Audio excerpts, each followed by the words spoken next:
ಕೃಷ್ಣ ದೇವರು, ಕನಕ ಭಕ್ತ. ಕೃಷ್ಣ ಮಣಿವಂತರ ಮಠದ ಒಳಗೆ, ಕನಕ ಜಾತಿಯ ತಾರತಮ್ಯದಿಂದಾಗಿ ಹೊರಗೆ.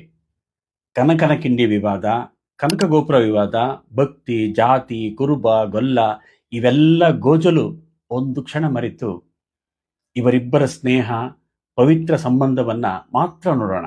ಹೆಚ್ಚೇನಿಲ್ಲ. ಕನಕ ಕುರಿ ಕಾಯುತ್ತಿದ್ದ, ಕೃಷ್ಣ ದನ ಮೇಯಿಸುತ್ತಿದ್ದ. ಪರಿಚಯವಾಯಿತು, ಹೆಚ್ಚೇನಿಲ್ಲ. ಕನಕ ರೊಟ್ಟಿ ಒಯ್ಯುತ್ತಿದ್ದ, ಕೃಷ್ಣ ಬೆಣ್ಣೆ ಹಚ್ಚುತ್ತಿದ್ದ.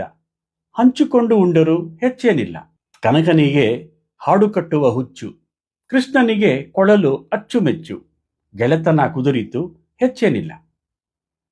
ಕನಕ ಬ್ಯಾ ಬ್ಯಾ ಎಂದು, ಕೃಷ್ಣ ಅಂಬಾ ಎಂದು ಕಿರ್ಕಿರ್ ಮುರ್ಮುರ್ ಕೂಗು ಹಾಕಿ ಕೂಡಿ ಹಾಡಿ ನಲಿದರು, ಹೆಚ್ಚೇನಿಲ್ಲ.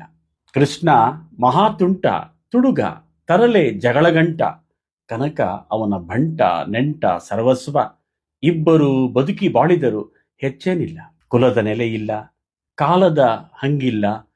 ಕನಕ ಮಣ್ಣಾದ, ಕೃಷ್ಣ ಕಲ್ಲಾದ. ಇದೊಂದು ಕಲ್ಲು ಮಣ್ಣಿನ ಕತೆ, ಹೆಚ್ಚೇನಿಲ್ಲ. ಈ ಕವಿತೆಯೇ ಒಂದು ಬೆರಗು. ಸರಳವಾದ ಪದಗಳು, ಅನಿರೀಕ್ಷಿತವಾದ ಬೆಳವಣಿಗೆ, ಸಾರ್ಥಕ ಮುಕ್ತಾಯ. ವ್ಯಕ್ತಿಯೊಳಗೆ ದೇವರು, ದೇವರೊಳಗೆ ವ್ಯಕ್ತಿ ಬಿಂಬಿತಗೊಳ್ಳುವ ಆಶ್ಚರ್ಯಕರ ಪ್ರಬುದ್ಧತೆಯನ್ನ ಸಾಧಿಸಿರುವ ಕವಿತೆ ಇದು.